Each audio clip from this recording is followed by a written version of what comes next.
Esta es nuestra lección 11.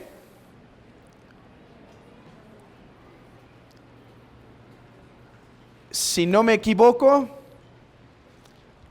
esta sería la penúltima lección en el tema de eclesiología bautista reformada.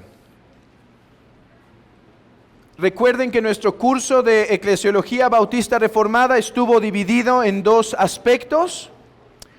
En primer lugar, vimos el poder de la iglesia local y en segundo lugar, hemos estudiado los aspectos de autoridad del pastor. La iglesia tiene poder y el pastorado, los ancianos, tienen autoridad.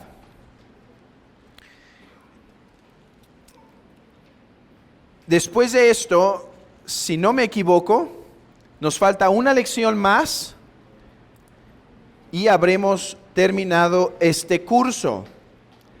No porque hemos dicho todo lo que se tiene que decir de la eclesiología bautista reformada, sino porque hemos dicho lo esencial de la eclesiología bautista reformada.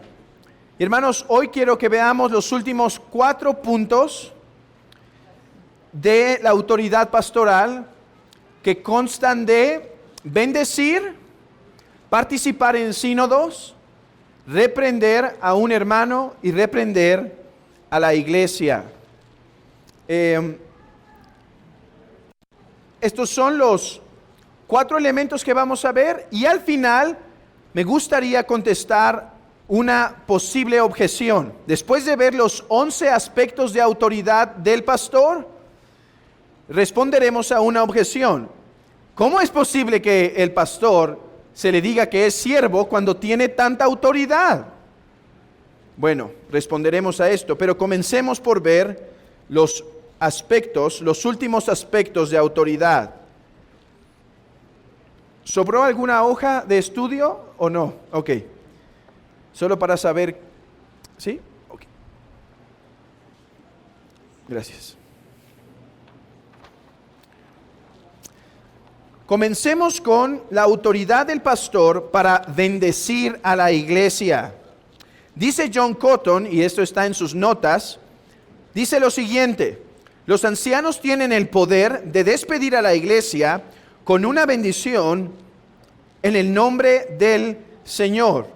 Y cita 2 textos, uno que es muy familiar para todos, pues es una de las bendiciones que más uso en el día del Señor, y otro que quizá no es tan conocido. Vamos a ambos. Abran sus Biblias en Números capítulo 6.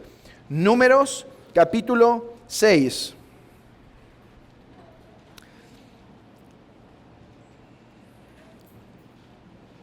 Versículo 22. Jehová habló a Moisés diciendo: habla a Aarón y a sus hijos y diles, o sea, esta es una prerrogativa del sacerdocio de Aarón: así bendeciréis a los hijos de Israel, diciendo: Jehová te bendiga y te guarde. Jehová haga resplandecer su rostro sobre ti y tenga de ti misericordia. Jehová alce sobre ti su rostro y ponga en ti paz. Ahora, vean lo que sigue. Es muy importante. Ahorita no lo voy a mencionar muy abundante, pero regresaremos a esto más adelante. Escuchen: y pondrás mi nombre sobre los hijos de Israel y yo los bendeciré. Mantengan esto en sus mentes. Aarón iba a bendecir al pueblo y esa bendición significaba que el nombre de Dios era puesto sobre Israel. Manténganlo en sus mentes porque será importante más adelante. Ahora abran sus Biblias en Hebreos capítulo 7, versículo 7. Estos son los 2 textos que menciona John Cotton. El que está haciendo John Cotton es que esta es la autoridad del pastor: bendecir a la congregación. Es una de las cosas que pertenece al pastorado. Hebreos 7:7. Y sin discusión alguna, el mayor es bendecido por el menor es bendecido por el mayor. Esos son los 2 textos.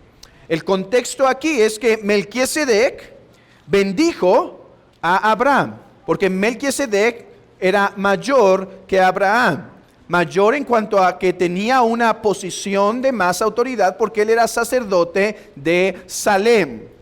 ¿Y quién es Melquisedec? Hermanos, algún día llegaremos en Hebreos allí.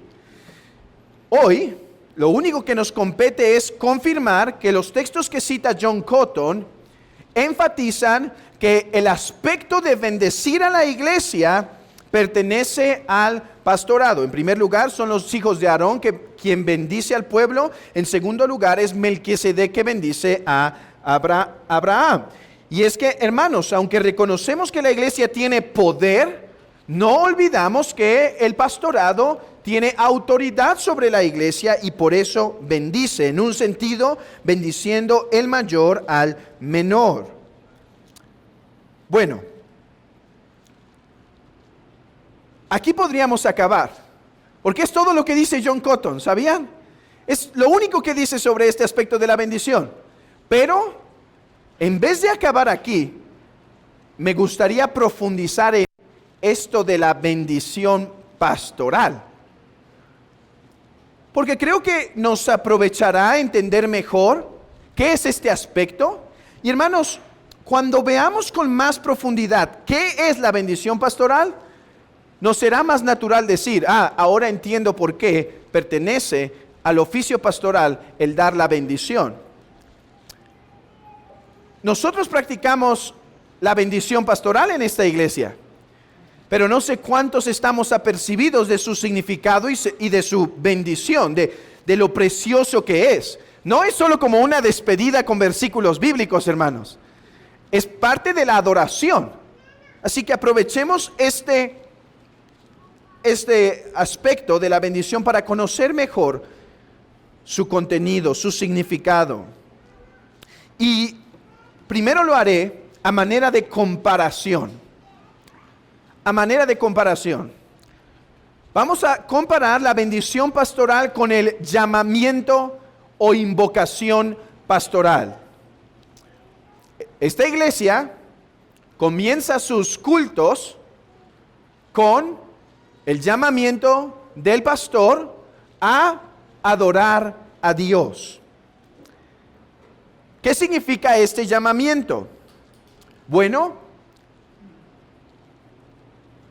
el pastor, como mensajero o representante de Dios, convoca a la iglesia de Cristo para que cumpla su deber de adorar a Dios.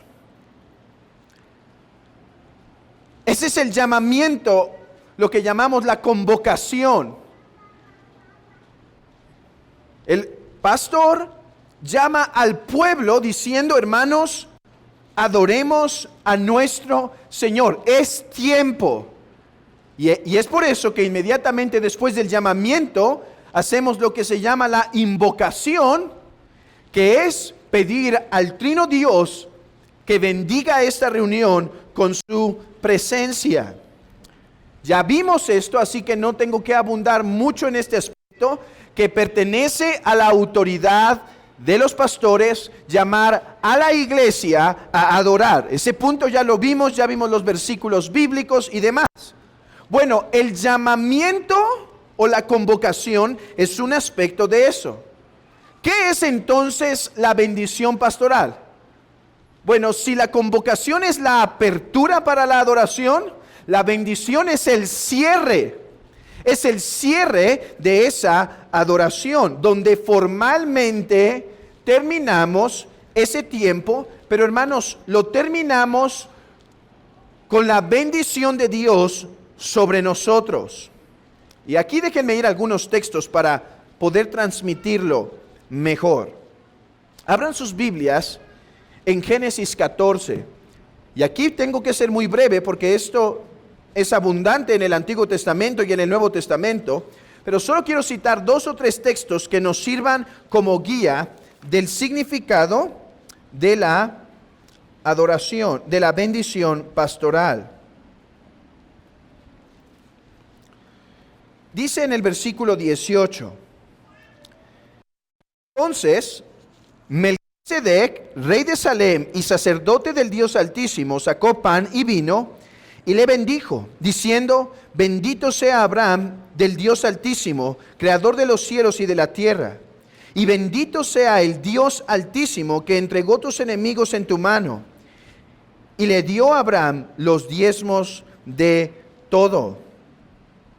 ¿Qué es una bendición? Una bendición es un medio por el cual se comunican, se transmiten cosas buenas. Pero en el caso de Melquisedec y en el caso de las bendiciones posteriores, estas cosas buenas son más que deseos de un hombre, sino que son cosas buenas en el nombre de Dios. Promesas que se confirman en el corazón o realidades que se cumplen verdaderamente. Miren lo que dice un autor sobre esto. Esta bendición que da en Génesis 14 fue diseñada para animar y confirmar a Abraham de la verdad de las promesas que ya había recibido de parte de Dios en el capítulo 12. Así que la bendición es una forma de ratificar las promesas de Dios, de recordar a la iglesia quiénes son, lo que Cristo ha hecho por ellos y demás. Ahora, hermanos, para comprender un poco mejor la bendición, cuando las bendiciones son dadas de parte de Dios, son más que buenos deseos o recordatorios. Vean esto. Jacob engaña a su padre para que lo bendiga. ¿Recuerdan? A ver, yo me había preguntado esto antes. Y bueno, lo engaña muy bien, lo bendice. Llega Esaú, ¿y qué le dice Jacob a Esaú? Perdón, Isaac a Esaú: ya no tengo más para ti. ¿Cómo? ¿Cómo que ya no tengo más para ti? Hermanos, es que Jacob fue bendecido realmente de parte de Dios, en donde esa bendición tenía un cumplimiento real. O sea, era una verdadera transmisión de bendiciones. Déjenme usar el ejemplo de un libro que hemos estado leyendo en estas últimas semanas en la casa, y que creo que puede transmitirnos la idea. No sé si todos han leído el libro de El Mago de Oz, pero es la historia en donde una niñita se embarca en un camino hacia la búsqueda de el tal Gran Oz. Y en el comienzo la niña se siente muy débil, muy frágil, muy torpe.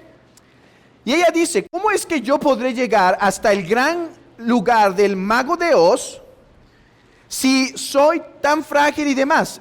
Y hay un personaje ahí, una mujer con poderes, que le da un beso en la frente.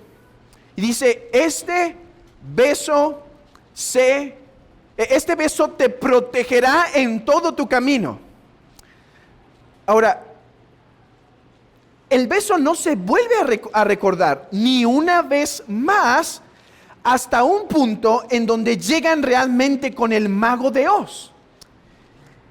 Y el Mago de Oz dice: te atendí, o sea, te recibí aquí por dos causas. Una, por unos zapatos que traes. Dos, porque vi el beso en tu frente. A ver, antes de que ella llegara ahí, ya había pasado por muchas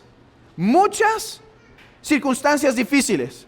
Los habían perseguido, habían llegado a un campo en donde se estaban prácticamente intoxicando, tuvieron que pasar un río, y nunca se había mencionado el beso en la frente. Pero Oz dice: vi el beso en tu frente. O sea, el beso que le dieron de protección ese día fue un beso que realmente transmitió una bendición. ¿Sí? Hermanos, las bendiciones en el Antiguo Testamento y Nuevo Testamento, y podríamos ir por todas las epístolas. ¿Han visto todas las epístolas cómo terminan?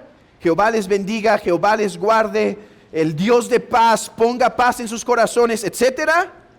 Son más que buenos deseos, son como el beso de esta mujer que pone sobre la niña, que la protege en todo su camino. Regresen a Números capítulo 6.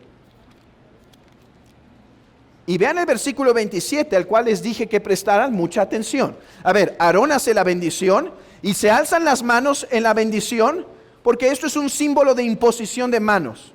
Así como el pastor impone manos sobre un hermano en la ordenación, así el pastor impone manos en los congregantes para bendecir, hacer la bendición. Ahora, no acabaríamos si fuéramos uno por uno, por eso se alzan las manos en símbolo de que es una imposición sobre las manos, sobre la iglesia en general. Ahora, vean el versículo 27 habiendo dicho esto. Y pondrás mi nombre sobre los hijos de Israel, y yo los bendeciré. ¿Qué es esto? O sea, él iba a decir, Jehová te bendiga y te guarde, Jehová haga resplandecer mi rostro sobre ti y tenga de ti misericordia. Jehová alce sobre ti su rostro y ponga en ti paz. Dice, y pondrás mi nombre sobre Israel. O sea, este acto de bendecir realmente era una realidad espiritual en donde el nombre de Dios era sobre el pueblo de manera de protección, bendición y consuelo. Por eso vuelve a decir este autor, llamado McGraw, lo siguiente: la bendición fue un medio efectivo para comunicar gracia de Dios. Es un medio de gracia. Hermanos, por eso la bendición pastoral no es para empezar a saludar al hermano o empezar a correr a calentar la comida del ágape. Comamos frío. Bueno, nos esperamos tantito más para que esté caliente. Pero es un tiempo en donde el Trino Dios va a poner su nombre sobre su iglesia. Donde el Trino Dios va a bendecir a su pueblo. A la luz del significado de la bendición pastoral, no debe ser entonces un misterio por qué solo el pastor debería hacer esta bendición pastoral. Incluso si otro hermano puede predicar y administrar la palabra ese día, ¿por qué debería ser el pastor quien pronuncia esta bendición? La razón, hermanos, es que él es el hombre autorizado por Dios para representar la palabra, las ordenanzas y las bendiciones de Dios sobre su pueblo. Y de hecho, déjenme citar una vez más a McGraw en este punto. Y esta cita está en sus notas. Los ministros tienen el derecho de proclamar una bendición en virtud de su oficio. Cuando lo hacen, es más que una oración o incluso más que una simple declaración de lo que Dios ha revelado en su palabra. Es un acto ministerial de autoridad mediante el cual la congregación ha de recibir la bendición por fe, como si fuera de la boca de Dios mismo. Esa es la bendición, hermanos. Es todavía parte de nuestra adoración, donde a través de esa bendición el pastor, en el nombre de Dios, bendice al pueblo. Y hermanos, quédense con esto. Y el beso realmente es puesto en las frentes de todos y cada uno de los que por fe reciben esa bendición pastoral.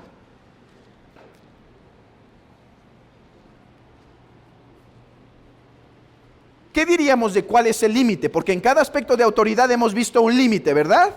Bueno, para no perder la costumbre en este curso, ¿cuál sería el límite de la bendición pastoral? Bueno, que solo puede bendecir a la iglesia con las bendiciones de Dios. O sea, el pastor bendice no en su nombre, sino en el nombre del Trino Dios. Y no puede bendecir con sus deseos. No puede bendecir, Jehová haga tal cosa, solamente puede bendecir con las promesas que Dios ha dado en su palabra. Ahí es donde se equivocan los falsos profetas o pastores de la prosperidad. Quieren bendecir al pueblo con economía, con casas, con carros, pero ¿qué si Dios no quiere bendecir al pueblo así? Pero sí quiere poner su sello de perseverancia, de consuelo, de ánimo, de protección sobre nuestro rostro. Déjenme aplicar esto a la iglesia de tres maneras. Hermanos, en primer lugar, ya lo hemos visto, a la luz de entender qué es la bendición pastoral, entendamos la importancia de esto y la razón por la cual es el pastor o los ancianos de la iglesia quien ejecuta esta bendición. Hermanos, incluso que esto nos sirva para informar nuestras mentes, adorar más conscientemente y poder dar respuesta.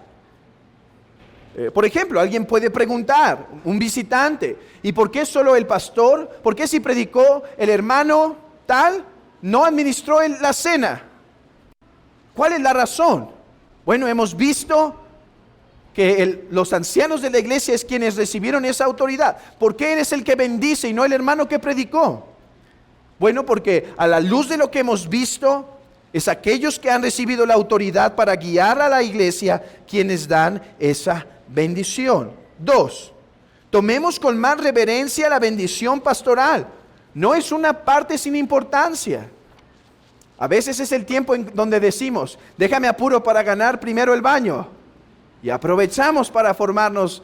Digo, si urge, está bien. El punto es, hermanos, entendamos que es un momento reverencial donde el trino Dios va a despedir a su iglesia con ese beso sobre las frentes del pueblo de Dios. Realmente se transmite algo. 3, recibamos esta bendición pastoral con fe. Recibámosla más conscientemente de su significado e importancia. Espero que esto nos ayude en nuestra adoración a Dios. Pero habiendo visto esto, ahora podemos ir al segundo punto que menciona, en realidad sería el octavo o noveno, que menciona John Cotton, y es la autoridad de los pastores para participar en los sínodos. La autoridad de los pastores para participar en los sínodos. ¿Qué es un sínodo? Un sínodo, hermanos, es cuando varias iglesias tienen que ser convocadas para que en unidad traten un tema que en particular les compete, o a varias o a todas.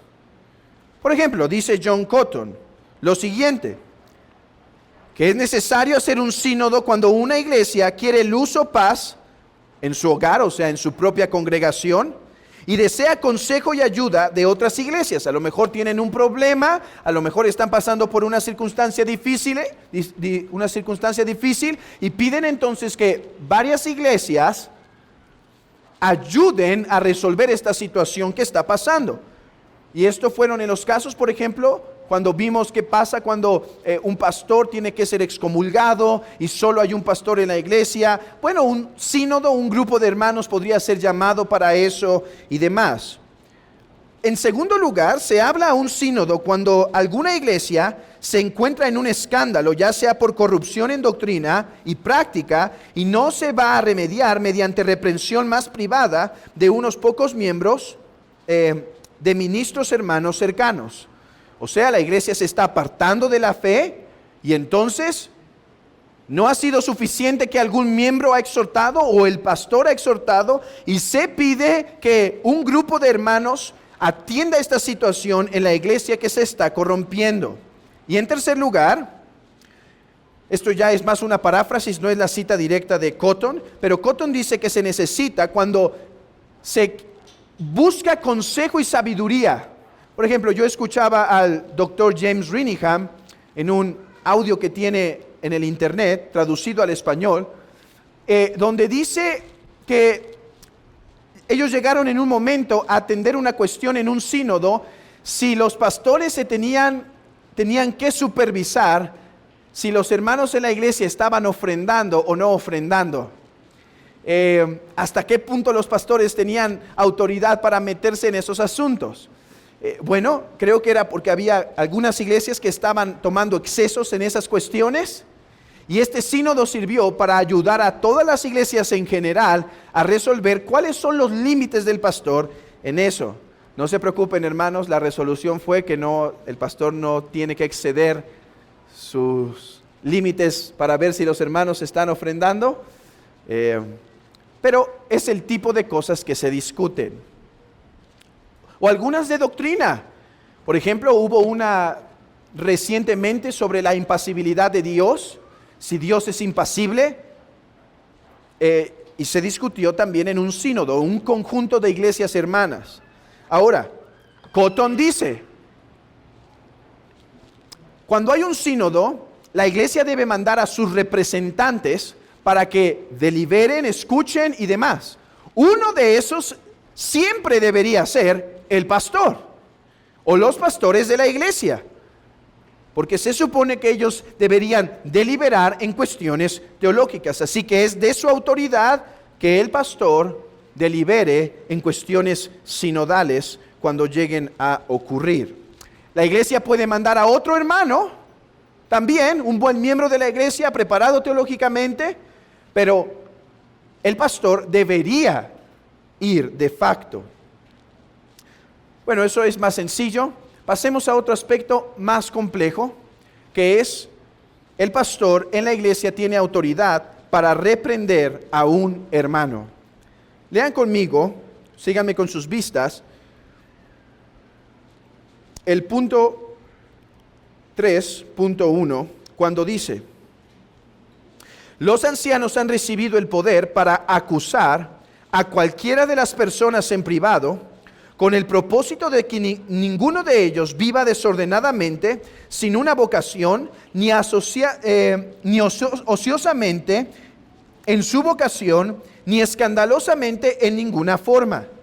El mandato de los apóstoles aduce un poder en los ancianos para poner estos deberes sobre el pueblo de manera efectiva. Abran sus Biblias en 2 Tesalonicenses capítulo 3.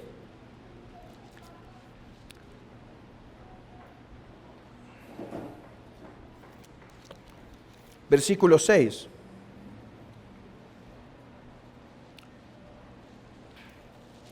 Porque de estos son los que se meten en las casas y llevan cautivas a las mujercillas cargadas de... Perdón, estoy leyendo otro texto. 2 Tesalonicenses capítulo 3, versículo 6. Pero os ordenamos, hermanos, en el nombre de nuestro Señor Jesucristo, que os apartéis de todo hermano que ande desordenadamente y no según la enseñanza que recibisteis de nosotros, porque vosotros mismos sabéis de qué manera debéis imitarnos, pues nosotros no anduvimos desordenadamente entre vosotros, ni comimos de balde el pan de nadie, sino que trabajamos con afán y fatiga día y noche para no ser gravoso a ninguno de vosotros. No porque no tuviésemos derecho, sino por daros nosotros mismos un ejemplo para que nos imitaseis. Porque también cuando estábamos con vosotros os ordenábamos esto: si alguno no quiere trabajar, tampoco coma. Porque oímos que algunos de entre vosotros andan desordenadamente, no trabajando en nada, sino metiéndose en lo ajeno. A los tales mandamos y exhortamos por nuestro Señor Jesucristo, que trabajando sosegadamente coman su propio pan. Y vemos otro texto, por ejemplo, en Corintios, cuando el apóstol Pablo manda diciendo que contra tal que se dice hermano, pero no trabaja, o es ladrón, o es adúltero, dice: con los tal os digo, no os juntéis. Hermanos, Es cierto que todos tenemos una responsabilidad con nuestro prójimo. Cuando alguien pregunta, ¿soy yo acaso guarda de mi hermano? La respuesta es sí. Si vemos a nuestro hermano que se está desviando, que está pecando, es nuestro deber llamarle y reprenderle. Así que esto es un deber de todos. De hecho, hermanos, tanto es un deber de todos que cuando alguien se acerca al pastorado y dice, hermano, vi pecar a mi hermano de esta forma, el pastor debería decir, hermano, repréndelo tú. Si no escucha, entonces llamas un testigo, pero primero ve tú. Ahora, aunque es deber de todos cuidarnos, protegernos, el pastor de la iglesia tiene cierta autoridad para llamar a cuentas cuando ve que un hermano se está comportando desordenadamente. Déjenme poner un ejemplo para intentar transmitir la diferencia entre que todos podemos exhortarnos y el pastor tiene la autoridad para hacerlo. Imagínense que un día un hermano ve que algo no está trabajando muy bien en su familia, ve algo y entonces le dice, hermano, por favor, déjame visitarte en tu casa. Quiero saber cómo estás en tu familia. A ver, si el hermano es humilde, va a decir, claro, hermano, vente.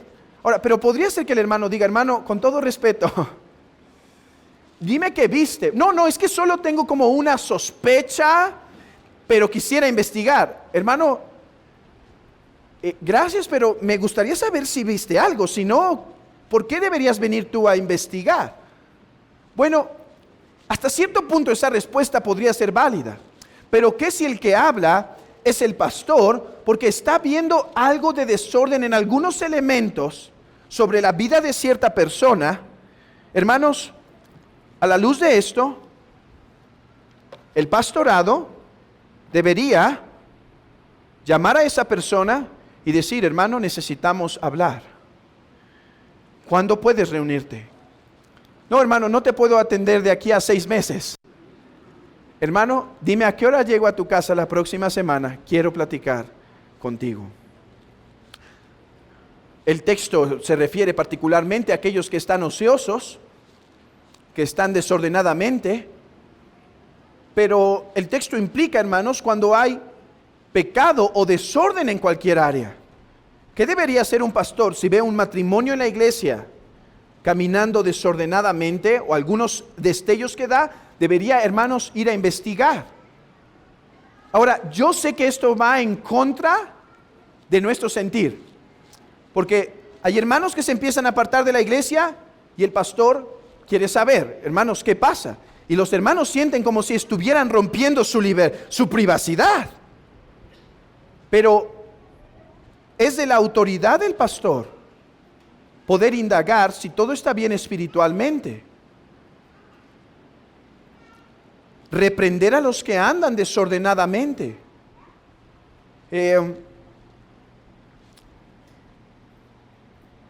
Hermanos, creo que de los aspectos de la iglesia que menos nos gustan son estos. Cuando el pastor hace esos pasos porque ve algo en la vida de algún hermano, porque identifica algo que va en desorden y solamente quiere investigar, a veces los hermanos empiezan a poner una barrera y ya ni te quieren saludar, ¿sí? Y se acaba el culto y se van, se ponen cerca de las puertas para ir. Ahora, no pienso que todos los que se ponen cerca de las puertas que quieren ir, pero casi como te dan la vuelta.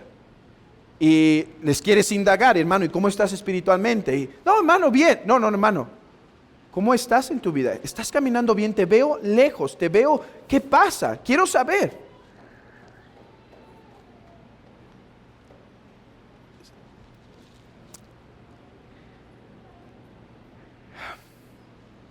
Déjenme pasar brevemente a los límites y dar algunos otros puntos sobre esta cuestión. ¿Cuáles son los límites del pastor en esto? Alguien puede decir, bueno, que el pastor trate conmigo temas que solo tienen que ver con la congregación. Si me faltó poner un cable, si me faltó poner una silla y ya. No, esos no son los límites.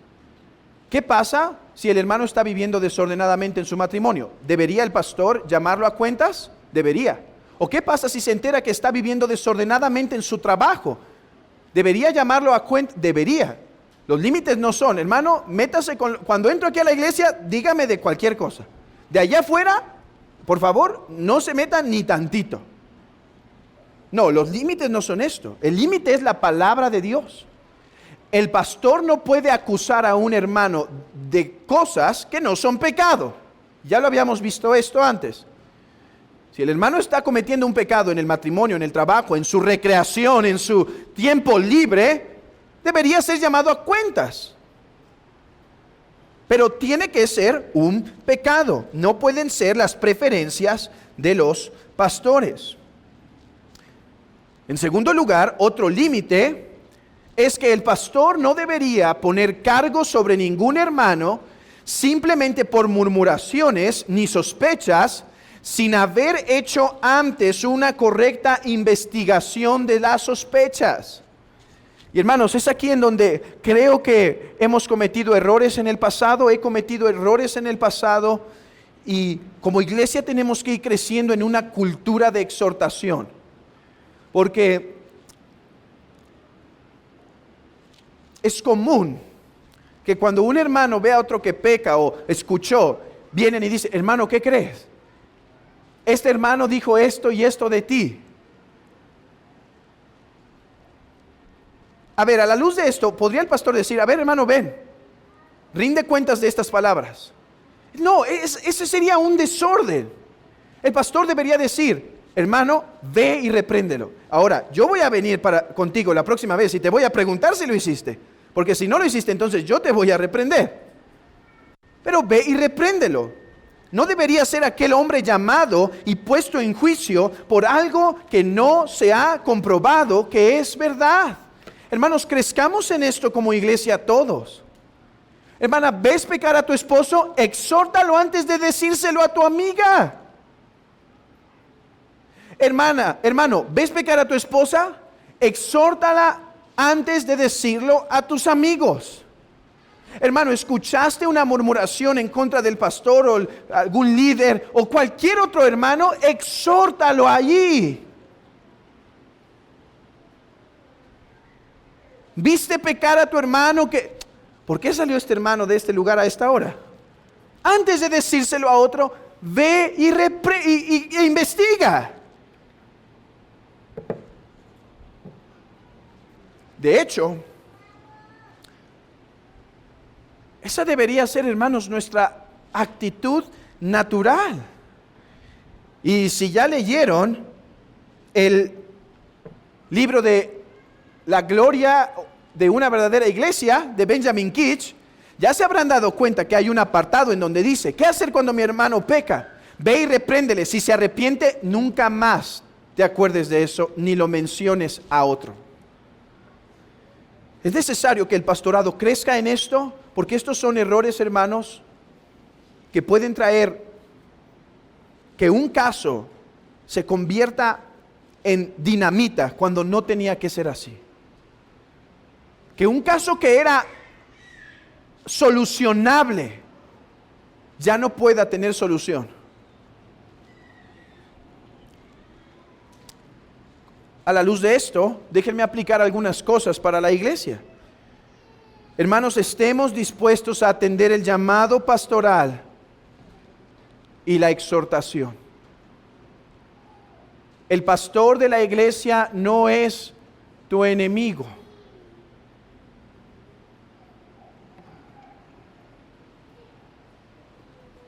No seas difícil para rendir cuentas, hermanos, si eres llamado a rendir cuentas. No huyas de la comunión de la iglesia para esconderte en tu enclaustro y no abrirte a los demás.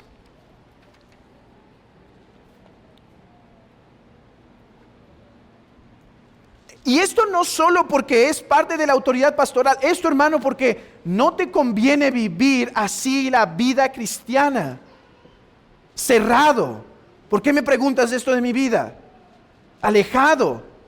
Una de las marcas que preocupa inmediatamente sobre la condición de una persona es su lejanía de la iglesia local. Porque el que anda en luz quiere andar con los que andan en luz, pero los que andan en tinieblas se apartan de la luz para que sus tinieblas no sean reprendidas. Ahora, no estoy diciendo que todo aquel que está alejado de la iglesia está viviendo en tinieblas, pero digo que el pastor debería hacer una investigación para saber si esos hermanos están bien espiritualmente. Hermano, no veas como enemigo aquel que te llama a dar cuentas, ni si es un miembro o si es el pastor. Esta es la forma en la que deberíamos vivir, como cartas abiertas. Y he dicho esto antes. Y el pastor también es un miembro entre los demás que puede escuchar la exhortación. Yo agradezco la cercanía que tengo con el hermano Fernando, con los diáconos de la iglesia, que tienen, y otros hermanos que tienen el valor de preguntarme simplemente: y hermano, ¿y tú cómo estás espiritualmente? No me debería molestar. ¿Cómo dudas? Caramba, que estoy casi flotando. ¿No me ves? ¿Y tu matrimonio, hermano? ¿Estás bien? ¿Tu esposa está bien? Hermano, ¿por qué te estás metiendo en esas? El pastor ni siquiera debería, él es un miembro entre los demás que debería estar dispuesto a rendir cuentas también a quien se las pida. Pero hermanos, no debemos asustarnos de esto, ni debemos huir a esto. Deberíamos vivir en esta comunión constantemente. En segundo lugar, una segunda aplicación es: oremos por el pastorado para que lo pueda hacer bien. Este es un área de mucha autoridad, pero hermanos, así como dije que mientras más poder, más responsabilidad, mientras más autoridad, más responsabilidad. Yo les pido por esto: oren para que el pastor sea guiado por el Espíritu, guiado por el amor de Cristo, para que pueda crecer en santidad y que haga esas exhortaciones que muchas veces son difíciles e incómodas. Primero haciendo una correcta investigación, luego sabiendo si debe proceder directamente con algún proceso o si debe ser paciente. Hermanos, no hay un manual para el pastor. No hay un apéndice como en los aviones, los pilotos, que empiezan siempre con un checklist de lo que deben hacer. Tal cosa lista, tal cosa lista. Los pedales están correctos. No hay eso para el pastor. Y qué bueno, porque si no dependería de eso en lugar del Espíritu Santo y la comunión con Dios. Pero hermanos, de ahí la importancia que estemos implorando a Dios que dé gracia, que dé sabiduría. Hermanos, hay veces que el pastor tiene que entrar y no puede tardar un segundo, hablando metafóricamente, un segundo sería tarde. Pero hay veces que no debe actuar en ese segundo, sino esperar quizá unas horas para actuar. Oren, porque esto es difícil. Y hermanos, errores lamentables se pueden cometer si el pastor no usa esta área de autoridad correctamente. Hay dos extremos: que el pastor diga, para no equivocarme mejor no exhorto a nadie, o que sea muy pronto y exhorte quizá a quien no debía exhortar.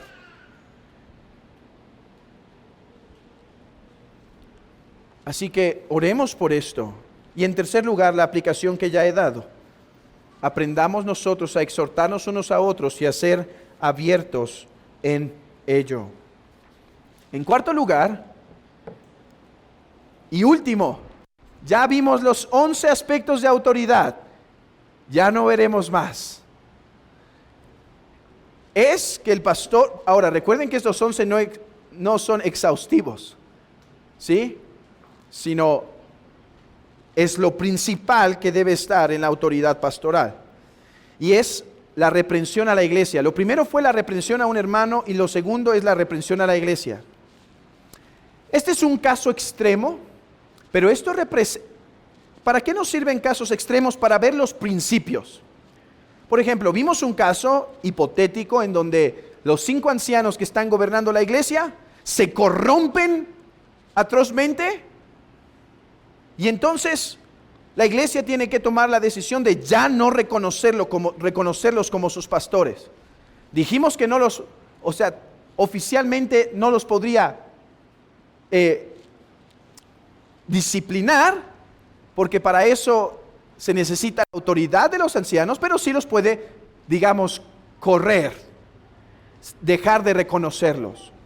Bueno, aquí el caso es al contrario. Suponiendo que toda la membresía de la iglesia se corrompe, ¿qué debe hacer el pastor? Miren, hermanos, el pastor no tiene poder para expulsarlos a todos, ¿verdad? Porque el poder de expulsar, ¿a quién le corresponde? A la iglesia. Entonces el pastor no los puede expulsar, como en el otro caso. ¿Quién tiene la autoridad para ejecutar el juicio? Los pastores. La iglesia tiene poder, pero recuerden que se necesitan las 2 llaves. En este caso, si toda la iglesia se corrompe, ¿qué hace el pastor? No puede expulsar a los hermanos y hacer todo un juicio con ellos, porque ¿quién tiene el poder? La iglesia. Pero lo que sí puede hacer es apartarse de esa iglesia y llevarse consigo la santa palabra y las ordenanzas, y siendo él el autorizado por Dios para las ordenanzas y la palabra, la iglesia se queda sin la palabra ni las ordenanzas de Dios. Hubo un ministro en el tiempo del puritanismo que hizo esto literalmente, ¿sabían? Él estuvo predicando en la iglesia por mucho tiempo, pero la iglesia parecía que no despertaba, estaba en un gran letargo, estaba muy, muy fría. Y no sé si a manera de actuación o si realmente lo intentó, pero un domingo se paró delante de la iglesia y dijo: iglesia, me voy, no tendrán más la palabra de Dios. Y se fue. Y la iglesia empezó, según la historia, hay un arrepentimiento y la iglesia dice: hermano, hemos pecado contra el Señor y demás. Bueno, es lo que está diciendo John Cotton. Lean conmigo este último punto. En caso de que la iglesia caiga en blasfemia contra Cristo y en el rechazo obstinado y la persecución del camino de la gracia, y no se pueda esperar un sínodo, o no hay ayuda de un sínodo, los ancianos tienen el poder de apartarse o separarse de los discípulos y de llevarse las ordenanzas con ellos, y con ello denunciar tristemente el justo juicio de Dios contra ellos. Ahora, esto es cuando la iglesia permanece en un pecado en donde, o en una falsa doctrina donde deja de ser la iglesia de Dios. El pastor puede apartarse y reprenderla. Y como he dicho, si el pastor es el autorizado, la iglesia se queda sin predicación y sin ordenanzas. ¿Cuál es el límite de esta autoridad? Y esto es muy importante. El límite es que el pastor no puede denunciar así la iglesia por sus caprichos. ¿Sí? No es por sus caprichos. Imagínense que tenemos una reunión de miembros y yo traigo un proyecto para la iglesia muy bueno, ¿sí? Pero la iglesia se da cuenta que no es muy bueno. Y entonces hacemos la votación y no hay el porcentaje deseado y por lo tanto se detiene el proyecto. Entonces se para el pastor el próximo domingo y dice: iglesia, ustedes han pecado contra el Señor, me voy de con ustedes, se quedan sin las palabras y demás. Hermanos, no son por los caprichos del pastor. Debe ser un pecado no arrepentido. Imagínense que la iglesia dice: hermano, hemos pensado que no vamos a hacer ningún proceso de disciplina en la iglesia más. Aquí debe reinar el amor y nada de disciplina.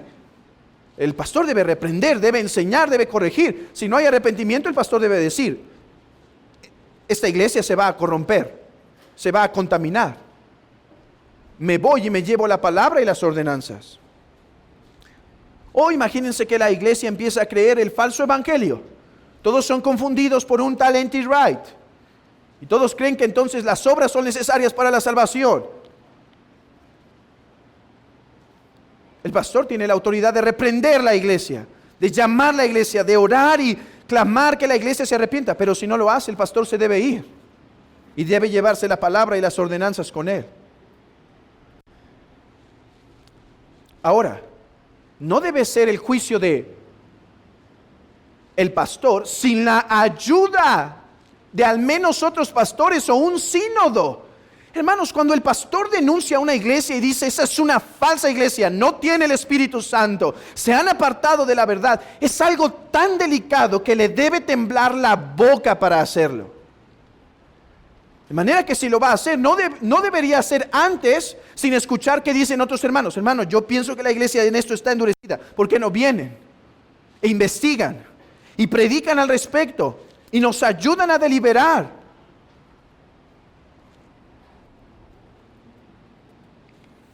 Así que cuando un pastor solo o simplemente alguien que sale en enemistad con la iglesia condena a la iglesia de ser falsa, sin escuchar otros pastores o un sínodo, debemos tomar las palabras de aquellos que las dicen como de quien viene, la opinión de una persona individual y nada más. Hermanos, esperemos que esto nunca pase, así como esperamos que nunca la pluralidad de ancianos se corrompa, así esperemos que nunca la membresía de la iglesia se corrompa. Pero si llega a pasar, el pastor no podría hablar esto con ligereza. No podría hablarlo de manera infantil, sino temblándole la boca de tener que denunciar a esta iglesia como una falsa iglesia.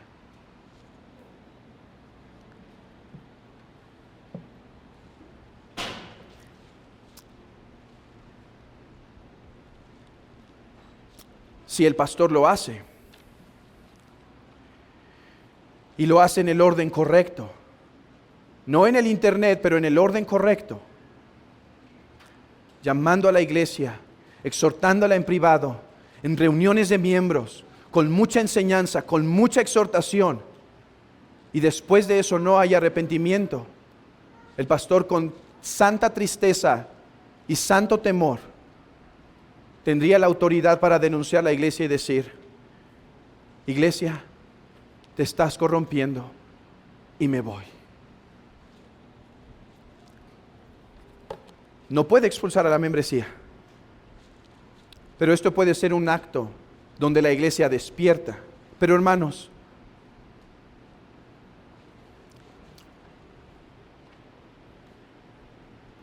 hoy la iglesia en general se ha vuelto tan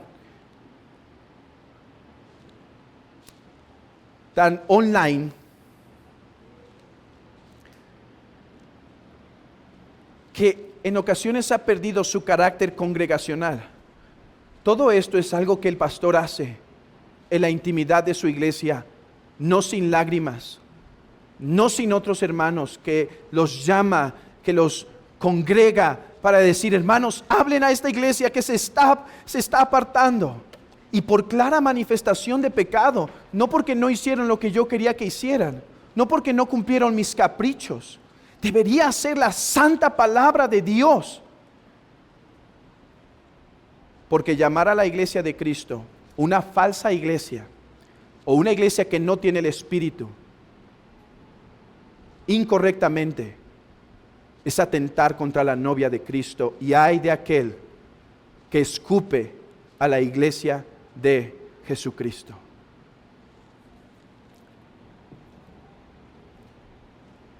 Porque no puedes hablar así de la esposa, no puedes hablar así, no puedes hablar mal de mi esposa enfrente de mí.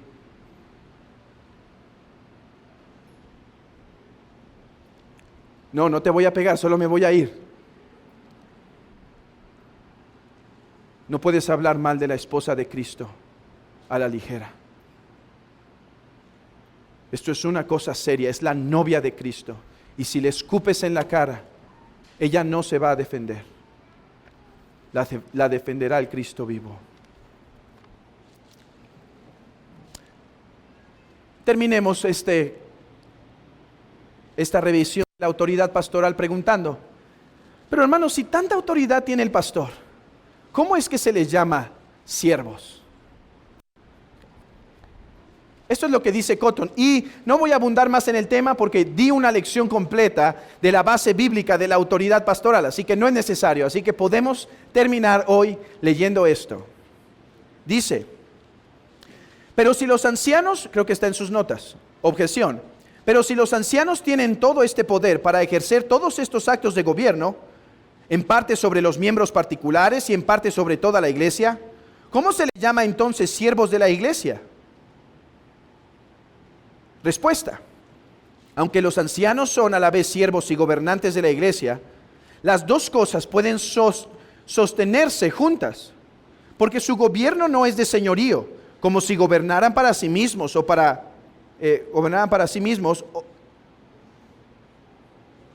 sino administrativo y material, como si gobernaran la iglesia a partir de Cristo y también desde su llamado.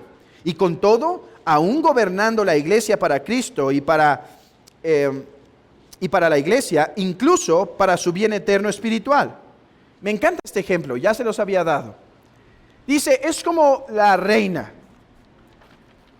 de todo un imperio. Le pide a sus marineros, llévenme a tal isla. Y entonces los marineros toman el barco, la reina se introduce y de repente los marineros dicen, la reina dice, ¿podemos estacionarnos aquí? Y los marineros dicen, reina, con todo respeto, no podemos, es un lugar peligroso, vamos a seguir. Pero es la reina. Sí, pero los marineros tienen autoridad sobre el barco para poder guiar a la reina a su lugar. Bueno, los pastores, hermanos, son siervos de Cristo. Esto es lo primero que hay que entender. Antes de ser siervos de la iglesia, o son siervos de la iglesia porque son siervos de Cristo. O sea, su labor es obedecer a Cristo. Si Cristo vea que su iglesia se está corrompiendo, el pastor debe ser siervo de Cristo y reprenderla. Entonces, los pastores son siervos de Cristo y son siervos en la iglesia en tanto que sirven a las necesidades espirituales de los miembros. Aunque esto implique o por medio de la autoridad, porque no podrían servir las necesidades espirituales como siervos sin tal autoridad. Así que tienen autoridad para poder ser siervos de Cristo y siervos de la iglesia y así llevar a la preciosa reina de Cristo con su esposo a la ciudad celestial. Estos han sido los 11 elementos de la autoridad pastoral. Espero que el Señor haya corregido nuestro entendimiento en donde tenía que ser corregido, así como hemos visto el poder, ahora este aspecto de autoridad.